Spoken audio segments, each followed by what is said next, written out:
y'all. This is Kathy. And this is Bernard. And we're Poly Voyage, and you're watching PVTV. All right, y'all. Today is kind of like a part 2 of the last video that we did on tips for couples on how to find a unicorn or find a third. Yes.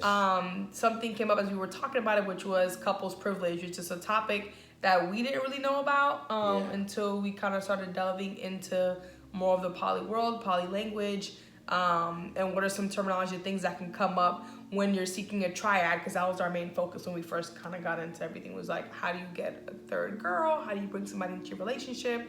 And how do you just navigate all that? So Bernard has a definition, and he's going to read to y'all. Because that kind of it's been like definition we can kind of really like expound on. We have a bunch of different things we want to kind of talk about in regards to couple privilege, but before we talk about that, you have to know what it is in case y'all don't know. So you know, and also I just want to harp on the fact that we have a lot of people that are looking for unicorns in another person, but also we're not also self-reflecting on our couple's privilege. And so I'm going to read a couple's privilege to you right now, so you know exactly what it is, so we can kind of, you know, get to the nitty-gritty. Yes, for sure. Okay, couples privilege is the advantage that an established couple has, which is especially pronounced as a new person is added to a relationship. Whether the new person is dating one or both of them, there is no way out of couples privilege. It's just there, giving silent advantages that people consider normal. So it's a mouthful, but it says a lot. Pretty much just to make it simpler, couples privilege is just the fact of someone coming into your relationship and you already having a history with that person. That in and of itself is already couples privilege. It's like someone's already coming in something that's already established, already been going. Like, for example, Bernard and I have been together for over 10 years. If someone joins in, yes, we can say we're all equal. Yes, we can say, because we've tried it before, oh, we're all equal, everyone has equal say. But there's still certain things that come up that are normal for us that is automatically couples privilege, whether or not we want to agree with it. Yeah. And it's like, it's 2 against 1. You have 2 people going against 1 person. And it's like, our influence is going to be a little bit stronger than that 1 person coming in. And from the jokes that we have, to the connection, to just a whole bunch of different things, just how we do everything. And it's not that we're trying to do that, but we don't realize that also we need to also take into consideration that this person coming to this relationship is not just there to be convenient for us and make us feel good, or like a sex toy or some kind of new, like, you know, way of helping our relationship get better and repair it. So, and I think a lot of people sometimes get into that too, where they try to find someone to join their relationship to kind of, you know, make it better, improve it, and all that. I mean, nothing wrong with wanting to engage in certain behaviors, but you have to make sure that the foundation is solid, you know, because at the end of the day, and once again, even just talking about that in simple, like just saying like the foundation has to be solid. That is couples privilege. Yeah. It's already knowing that like you're coming into a situation and that someone else is coming into a situation with already something already being there and already certain ways of doing things. So boundaries and rules. For example, there's couples, even let's just talk about us. With us, it was kind of like, all right, when we first got into poly, it was really more so like, we're going to find some single females that are bisexual and down to fuck around, and that's all it's going to be. It wasn't going to be like, oh, we're going to get someone that maybe has a boyfriend already or is dating as a single woman, and we're also going to be one of the people that she's dating. That was not going to be a factor because that wasn't what we were open to at that time. So now even just talking about that, that's couples privilege. Yeah. It's saying that we only want you if you're single and you're bi. If you're not any one of the categories, we don't want you. Or you coming into a situation already like knowing that, okay, I'm going to go into and get into with a couple that's been together for 2, 3, 4, 5 years. And it's like now you have a new existing relationship also coexisting at the same time with a relationship that's been going on for so long.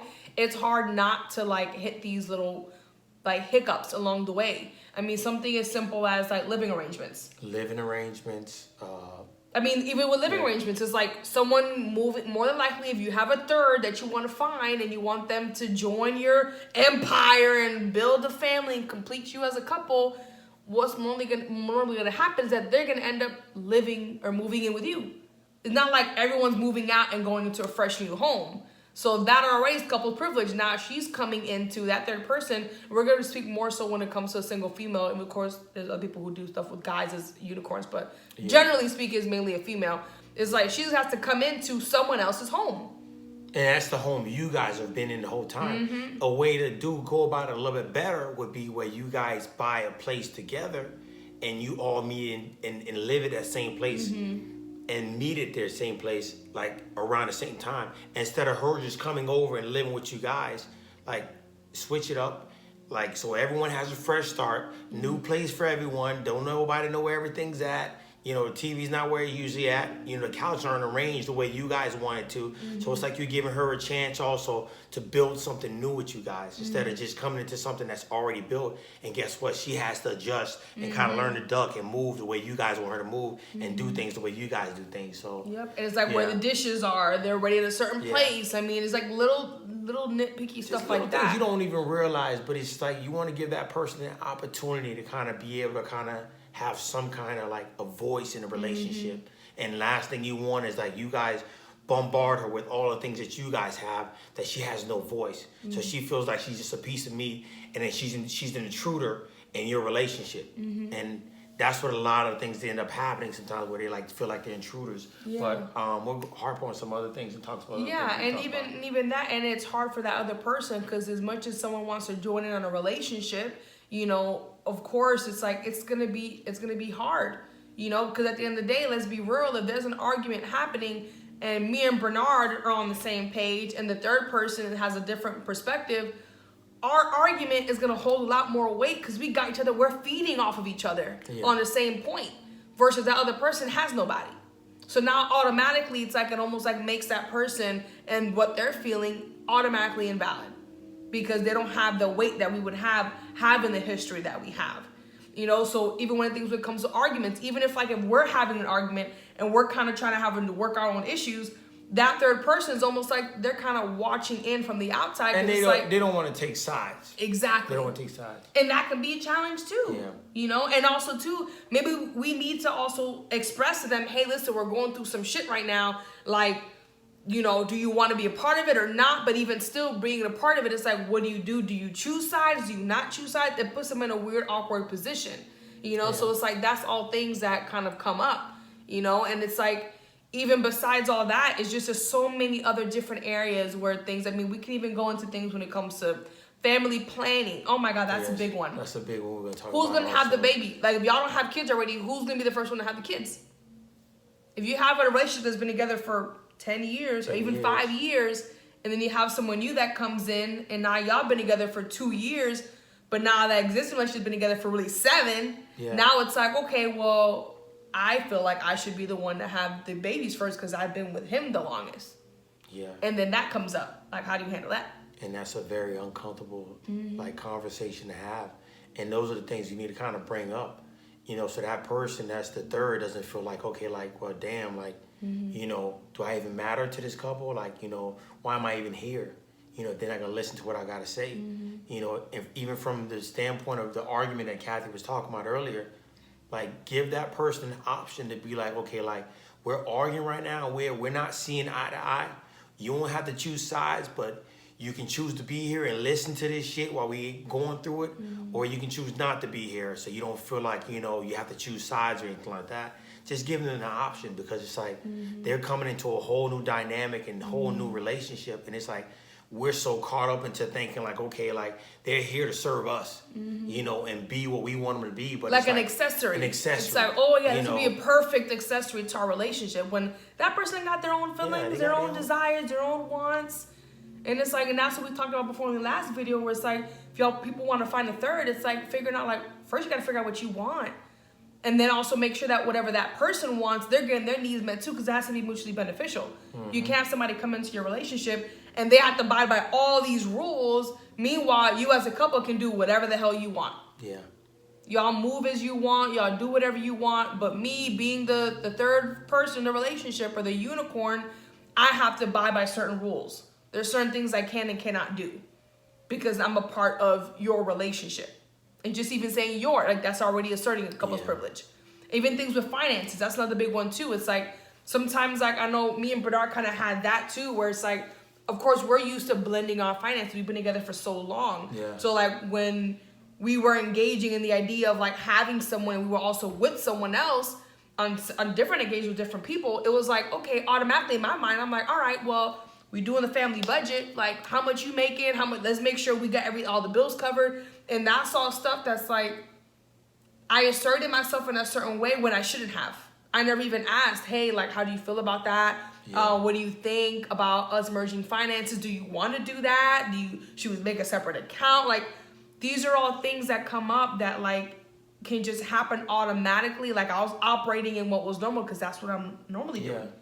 Whatever we make, it goes to the pot. No matter what debit card you use, it's the same pot. Everyone's using the same pot. And we're all benefiting from the same thing. Benefiting from it, but it's like, we also need to address that because I mean, they're just coming into this relationship dynamic, so they're like, I'm I gotta give you all my money and show you what I'm making and all that stuff. But at the same time, we feel some type of way also because it's like, why do you feel like we got to give you our money also? Because when we're dishing out the money for meals and different things like that, or vacations, you're benefiting from that. You're benefiting from it also. So it's like we want to also put it together and work together and establish something where everyone's getting like mutually like winning or mutually like rewarded for what's going on and giving something back. So that's the tough part also with the finances. So the finances kind of that's a big one too. And then even when it comes to things like holidays and things like that, like I know when we talked about our coming out video, like I know my dad had told me, he's like, I don't want her in my home and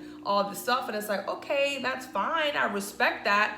But also know when you come into our space, like this is our home. So if you don't agree with it, then you don't have to come, but this is our home. But even just understanding, for example, with that, like for a holiday or a family gathering, like we would not have been able to bring her to my parents' house. If we would have wanted to go, if we even decided to go, we wouldn't be able to do that out of respect for my dad and his home and the rules that he has for his house. So it's like little things like that. It's like, then what do you do with that person? That person now who has left their family, they're kind of joining into your family. Now they're left out in the cold while you go off and do the family thing, and now they're left by themselves. Which I know for us, like we ended up kind of reworking some different like holidays where we're like we found mutual friends that we kind of spent time with, so that we don't leave that person who we knew didn't really have that family support by themselves on a holiday. But that's all things to consider, that we couldn't just bring her with us to my grandma's house and we all just hanging out, and even still with the hanging out part, public affection. That's a big one too. Yeah. If Bernard is seen out and about with someone else that's not me and a mutual friend finds him, they're gonna be like, "Oh, Bernard cheating. That nigga cheating. Girl, he was somebody else. He's talking about the movies. I'm following him right now. I see his tag, everything. Is this his tag number on the truck? It's like, yes, bitch, it is, but it's fine. Like I know exactly where he's at, what he's doing. So even that alone, it's like there's certain things that even if we're all out and about and people know us or at a friend's gathering, it's like me and Bernard can move a certain way and show affection and do how we do because that's what we've been doing, and it's been conditioned where that's okay. Like your husband and wife, of course you could do that. But now when you bring somebody else in, it's like, do they have that same right? Like, can him and her kind of go off and make out at a party in a corner and I'm just sitting there chilling and vibing without someone saying something or making it seem like I'm excluded? Like, that's all little things that can kind of come up. It's a hard thing, you know what I mean? I think it's just something just to consider that like there's other factors involved besides just, oh, we found somebody who look good, let's just go fuck them and bring them into our lives and now we got a third. Ooh, how exciting. Like it's a lot of fucking hard work. It's a lot of work. A lot of self-reflection. A lot of self-reflection, a lot of attentiveness to like details and body language because it might be something that she says and we go into an awkward silence and look at each other. Well, we know what we're thinking, but she can't pick up what's going on. So all those different things. And it's like, you guys got to make equality a priority. Yeah. So that's one of the big things. So like everyone feels like treated the right way. And what's a tough thing is also we were talking about the one penis policy. That's another thing. Like I may be sleeping with her and doing some stuff, and I may be too tired when she gets off work to do something with her, and it's like it's a little off, and it's like I don't want them feeling like like, oh, okay, I'm the only guy that they have to be with and different things like that. So, and not just that, my role is not challenged.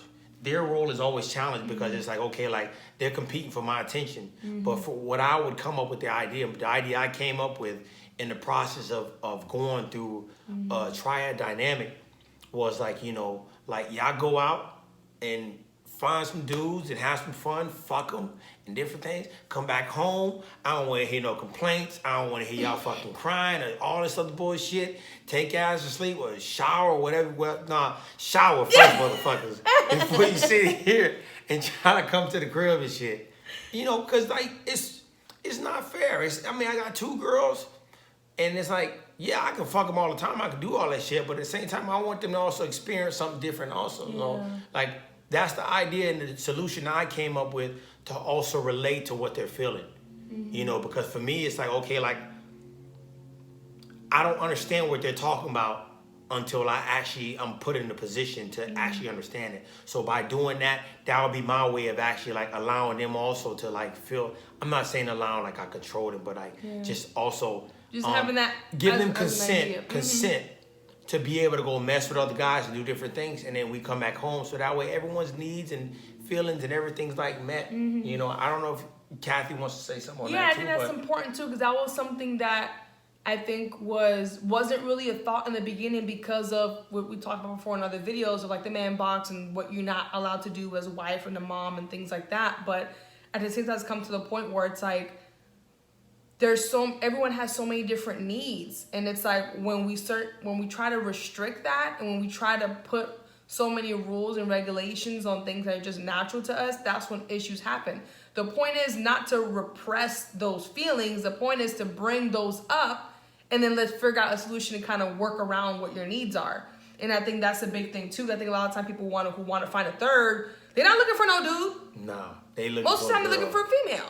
And a lot of times too, like, traditionally, it's a female that wants to explore her sexuality and try all this different stuff out. And of course, a guy all with it because he want to be fucking different bitches. Yeah. So he's going to say yeah. So now it's to the point where it's like, okay, well, let's just find a bisexual female. But it's like at the same time, like, what if that third female or that second female in the relationship, the third person, wants to also be engaged with other people? Yeah, they want to have us as a primary relationship and that's their focus. But they also want to be able to have the freedom to kind of mess with other guys. Why would that not be okay? Yeah. And what if your wife, you over here looking for a unicorn, what does she want to do? You know, what would if you she be want to open bring? to Would that? you be open to that also? And if not, why not? She opening up her aspects and options to different women. So, you know, think about that shit. Yeah, that's something to kind of think about too. I think people sometimes don't want to go into because it challenges the sexist roles that we have in society of what women can and cannot do. And as much as we try to, you know, of course now I think it's a shift now where women are kind of being more empowered, you know, things like the slut walk, things like that, where it's like reclaiming these names and derogatory terms that were used to kind of suppress us as women is now being used as a way to kind of celebrate our sexuality, which is cool. But at the end of the day, there's still things that are so embedded in society that, like, it's still hard and it's still, like, difficult to kind of work through. And even going back to the thing with couples privilege in regards to, like, a triad, even something in regards to healthcare benefits. Like, as much as we love a third person in our relationship, at the end of the day, like, me and him are married, like, we're on the same insurance. Want all the documents and everything like that. We can't add another adult and someone who's not our child on our insurance. You know, so when we already have a spouse, even something if an emergency happens at the hospital due to HIPAA and, you know, confidentiality, they're not going to release information to her if something happens. Who are they going to, are you the spouse? No, I'm the, and we can't talk to you. Yeah. And what's fucked up, I'm just thinking about it now, it was a triad situation, and it was on a Facebook page that we follow called Black and Poly, and there were a couple, and the husband had died, like I say, a little while back, and you know they were in a relationship dynamic, and they happened to break off and everything like that.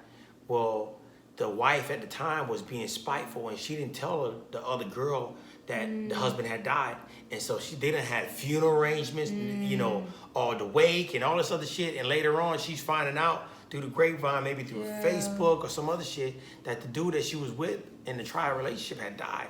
And it's like damn, like I couldn't get some kind of notification or some kind from of the closure. metamorph or the what is it called? Yeah, metamorph. The metamorph and everything like that. And like that's the fucked up thing that's been going on. So it's like communicate a little bit better. It's like, yeah, I know feelings get like stepped on and egos are there and everything like that, but everyone needs to communicate and talk. Communication is a big thing. Yeah, and for those who don't know what metamorph is pretty much like if we had a third person, let's say for example, me and her weren't engaging together, but we were both engaging with Bernard equally, she would be my metamor. Because me and her kind of like, we're friends, we're cool, but we don't really engage sexually.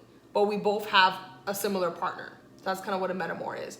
And I remember when you told me that too with that post, when that shit came up, we were just like, damn, like, how do you process that? Yeah. Like, and even the girl said, like, she's like, I couldn't have any closure. Like, I wish I would have been able to say, like, my goodbyes. Like, I had no idea that he was ill or whatever the case was. And it's like little stuff like that. It's like she had no say in. You know, of course, they were already broken up at the time, but still, you know, and even in that, even if they were still together, and let's say he passed away, any benefits that he would have had, unless, of course, he did things like had like a will and he had things in her name, which, if we're going to say it again, if y'all haven't read the book Ethical Slut, y'all need to read it because it has a part on there where it talks about financial stuff and how you have to have your things in order financially. And it's like, that's a big part too. And having a lawyer, a good lawyer who draft up some good documents and say, and like, you know, has a good stand on things, and you know, is really firm and assertive on things. And just to make sure that things are on the documents that needs to be, so in case something does happen, there's some kind of legal backing, because of course,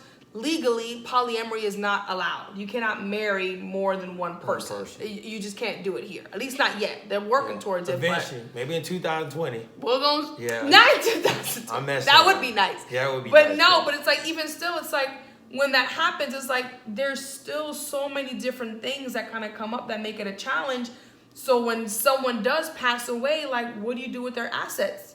You know, how many stories do we hear of someone, you know, like, passed away and they never changed their documents from the ex-spouse or whatever, and everything went to that person. So imagine a triad situation where they say people weren't releasing eye to eye. There were like some challenges going on, but let's say the man had two primary relationships with two different women, and now he passes away, but his legal spouse is the one that gets everything. Now, if she's not cool with the metamor, what's going to happen? She's shit out of luck. So that's why having legal documentation is important. But even still, the whole point is just understanding that there's just different dynamics and things that come into play when you are a couple seeking a third. And for any women that are out there seeking a couple, just know that going into it, that there's going to be a lot of pre-established things that are there. Is it hard? Yes. Can it be worked through? Yes. But communication has to be at the top of the list. A priority. Like, you have to. Like, there's no way around it. Like, if things are going to come up, even just visiting old towns, or what, for example, our college town, us going through and having all these memories, like, that person has no relation to that. It has no connection to the experiences that we had. That's couples privilege. They can feel left out because of that.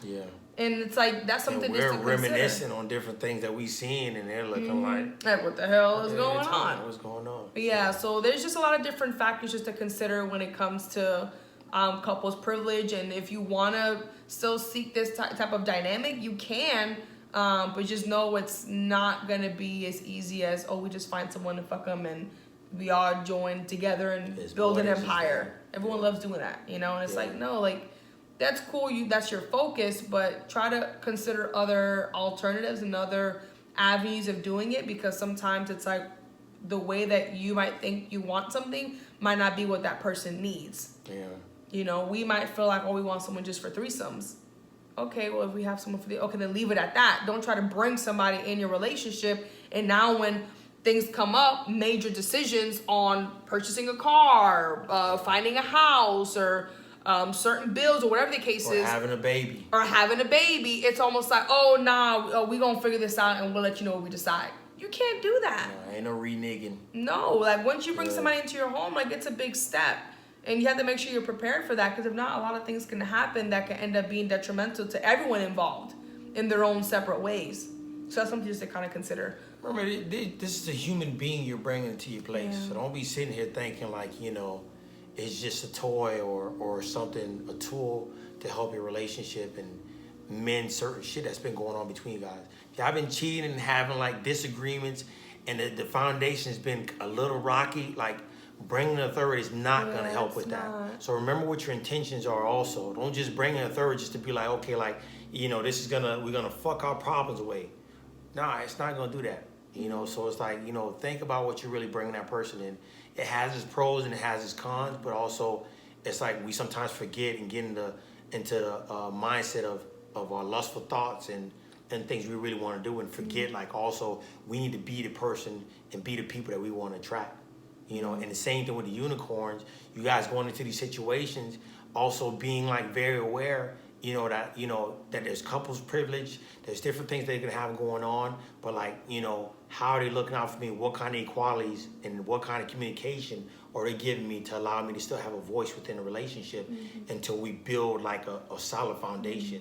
I say the first 4 to 5 months, 6 months at the most is going to be a little rough starting out, but I say as things start to iron out, you guys communicating really well and developing like relationships amongst the couple and also individually, it gets better. But but at the end of the day, and even still after that 6 month mark, it's like there's still gonna be things that come up. Yeah, there's still gonna be things that come up. You've been someone for 2, 3, 4 years, and there's still things that are gonna come up. You know what I mean? Like, it's just hard. I mean, one thing I know we talked about before we started filming, we just kind of like brainstorming different ideas we wanted to talk about.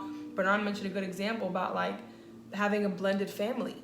Yeah. And it's like you coming in, like us having, kids, and then someone else coming in that has kids. It's like, not saying we're not gonna love someone else's kid. Of course we're gonna love them, but at the same time, it's like it's a different connection you have with your child. And it's like, and it's not that you love someone, you wish bad intent on someone else's kid. You don't, but it's like, there's just something about like, that's your child, that's your baby, that's, the child you had first, things like that. So now when you bring somebody else in, it's like, they're going to have that same mindset too. They're going to be like, well, I got to make sure my child is good. I love your children, Bernard and Kathy, that's cool, but they make sure my child is straight too, because I got to make sure I'm looking out for them, because I'm all they got. At the end of the day, when all else fails, that's what you have to think about too. Like, when all else fails, the couple still has each other for the most part, unless that whole thing gets dismantled. But for the most part, the couple has each other. The third person has nobody. Yeah. So the couple wants to be like one night, you know what, bitch, get the fuck out of my house. Now you asked out. And they still got each other. So you want to make sure when you're looking for these different dynamics, you're being open to different possibilities of things that can go right and also things that can go bad, to make sure you're prepared for it. Yeah. And I think that's just something smart for everyone involved. I mean, I think too, like with us, even more so now, like having children, we want to make sure we're very careful on who we would ever bring into our home, if that would even be an option anymore. Because it's like, now we got 2 kids. It's like, 2 kids. We got to be real careful, And same thing for the third person too. It's like, hey, make sure you looking into these couples, because some couples are in some tumultuous relationships, and they try to sit here and bring you in just to fuck you and do all kind of shit, and then put all kinds of rules on you, and then now you trap. Make sure you got your own money. Make sure you got your own shit going on. Because when all else fails, you got to make sure you can stand on your own 2 feet. And I think that's important too with any kind of relationship. You don't want to be too dependent on somebody where you feel like you can't survive without them. Because that's when control comes in, and that's where people use that power to manipulate, and use for good or for bad. But most of the time it can be for bad. Yeah. So it's something just to kind of think about. And just a little word of advice for the unicorns come in is like, you have a couple that can probably like provide for like financial needs and all those different things. Like, don't lose your voice by allowing them to tell you that, okay, you don't need to work anymore, don't do this anymore. And like, that's a way of kind of like manipulation. So when the time comes, it's like, it's hard for you to get out of a situation. So you may want to leave yesterday, but because you're in a financial bind or whatever, it's like it's harder for you to stand up and do the things you want to do, because you're not at the place that you were before when you came into the dynamics of the relationship. So keep that in mind, and not giving your power away, and just continue just adding value to yourself and growing in every aspect. But just a lot of things we talked about tonight. Just be considerate of. Yeah, so a lot of different things to consider. So just make sure that whenever you want to get into any kind of dynamic, whichever what it is, make sure you're aware of what you want, and make sure you're really attentive to that other person's needs. Because at the end of the day, no matter what, like, their voice can sometimes get lost because the fact of your voice as a couple can be so strong. So just kind of make note of that. People sometimes, there's so many different articles about, how can you avoid couples privilege? You really can't. You can't. Like, it's there. It's like the elephant in the room. It's gonna always be there. But it's like, how are you gonna keep feeding it and supporting it like the fire? Are you gonna keep adding gasoline to it and making it worse? Or are you gonna try and just contain the fire? So try to just make sure like you're just aware of it. When you pick up on certain things, you're like, damn, I think I just kind of totally started couples privilege here. Yeah. Like, I just told her I'm gonna do this with Bernard, and she could just wait till I get back. Just addressing it too, like right then and there, because the more you guys start to like just let it get swept under the rug and not address it or attend to it, it's like it's gonna get bigger and bigger, and before it's like just stuff that's blatant and just disrespectful, you're gonna be like, what the fuck? It's like you just letting them get away with murder, pretty much. So make sure you never lose your voice. Yeah. Which is important. Yeah. I think so many people do. They lose their voice in so many situations. So just try to always make sure you're always doing the best that you can to operate in your truth. Yeah. We all make mistakes. We're all human. We all fuck up. Lord knows we fucked up a lot. That's why we have so much perspective on certain things. Because we're like, damn, like we could have done that a little bit better. Ooh, maybe we could have done this a little bit better. So that's just all things, just to consider. Sometimes experience is the best teacher, and you won't know what not to do until you do it, and you realize I'm definitely not doing that again. So just give yourself some wiggle room to understand that you're not gonna have it all together. But just try different experiences out if that's what you want to try. But just make sure you're just being open to that. Once you have the knowledge, you really can't blame nobody else. Yeah. You can't kind of like throw it on somebody else and have that little scapegoat, So once you have the knowledge, make sure you do something with it. Don't just taking all this knowledge and you still kind of go about doing poly the way you want to do, or polyfuckery, which I like to call it sometimes. Don't do polyfuckery, all right? Just do polyamory. Yeah. All right? Anything else, baby? That's about it. Just, we love y'all. Just want to just kind of get y'all insightful shit. So yeah. So if y'all have any other questions or anything you guys want us to talk about, like we always say, hit us up on Instagram at PolyVoyage. Subscribe, turn on notifications for YouTube so you make sure you get all of our alerts on all of our new videos. And other than that, we hope y'all have a great night. For us, it's nighttime. I don't know what time it is y'all watching this. But the kids asleep, so y'all know that some videos come out late at night. Yeah. But we hope y'all doing all right, and we will talk to y'all next time. Deuces.